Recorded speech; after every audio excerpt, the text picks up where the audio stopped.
अस्सलामु अलैकुम दोस्तों, नबील ट्रैवल के साथ मैं हूं मोहम्मद नबील। बहुत सारे दोस्तों ने सवाल किया था कि आखिर डेथ जोन है क्या,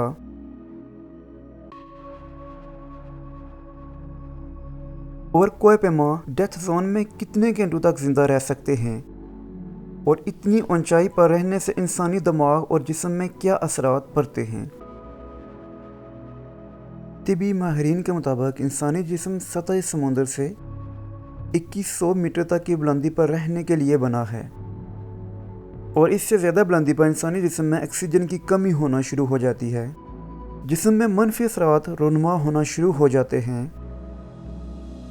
रॉक मार्टिन के मुताबिक ऐसे ऊंचे पहाड़ों पर जाने से कबल कोपेमा कई हफ्तों तक एक्लिमेटाइजेशन यानी जिस्म को माहौल के साथ हम आहंग करने का अमल करते हैं, ताकि इनका दिमाग ऑक्सीजन की सप्लाई के मुताबिक आहिस्ता आहिस्ता माहौल के हिसाब से काम करने लगे। कोपेमाई के माहिरीन के मुताबिक K2 पर अमूमन कैंप 1 6000 मीटर की बुलंदी के बाद कोपेमा ख़तरनाक जोन में दाखिल हो जाते हैं, और इनमें ऑक्सीजन की कमी के मनफी असरात भी नमूदार होना शुरू हो जाते हैं। हाइपोक्सिया ऑक्सीजन की कमी के साथ नब्ज़ तेज़ हो जाती है, खून गाढ़ा होकर जमने लगता है, फालज का ख़तरा बढ़ जाता है। ज़्यादा ख़राब हालात में कोपेमा के फेफड़ों में पानी भर जाता है, उन्हें होने के साथ या इसके बगैर खांसी आने लगती है, और उनका निज़ाम तनफ़ुस बुरी तरह मुतासर होता है।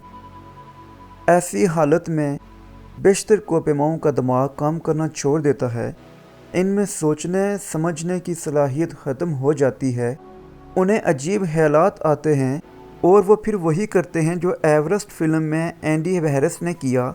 चीन और पाकिस्तान के दरमियान हाइल आसमान से बातें करती हुई चोटियों पर मुश्तमिल काराकोरम पहाड़ी सिलसिले की इस चोटी पर हालात इतने गैर मौक़ूफ़ हैं कि उसे एक तौल अर्ज़ से खूनखार चोटी कहा जाता है।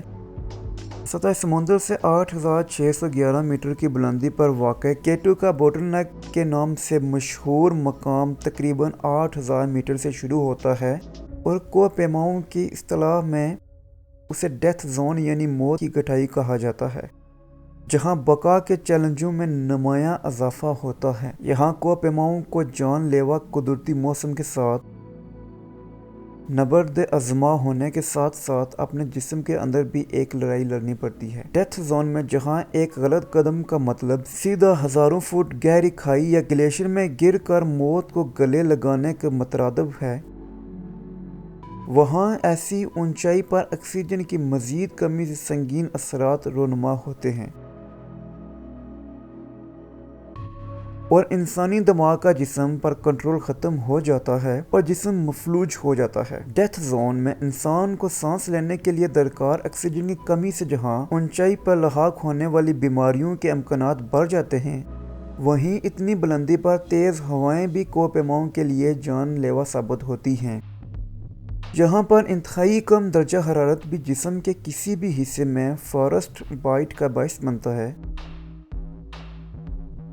इतनी बुलंदी पर इंसानी जिस्म को पेश आने वाले तबी मसाइल के हवाले से की गई तहकीक के मुंसब प्रोफेसर हर्बर्ट एंड हेल्ड्री ग्रीन के मुताबिक यहाँ तक चढ़ने वाले कोपेमा शदीद सर दर्द, बदनज़मी या नज़र का धोखा वगैरह जैसे तिबी हालात से भी दो चार हो सकते हैं। डेथ जोन में गलती की कोई गुंजाइश नहीं होती, और यहाँ आप महसूस वक्त से ज़्यादा नहीं गुजार सकते, और यहाँ ज़्यादा देर रुकने का मतलब मौत है। इसलिए कैंप 4 में पहुँचने वाले कोपेमा सोते नहीं, बस कुछ देर सस्त का समट करने या चोटी पर पहुँचने की कोशिश करते हैं, और तकरीबन 16 से 18 घंटों के दौरानिए में चोटी सैर करके डेथ जोन से निकलने की कोशिश करते हैं।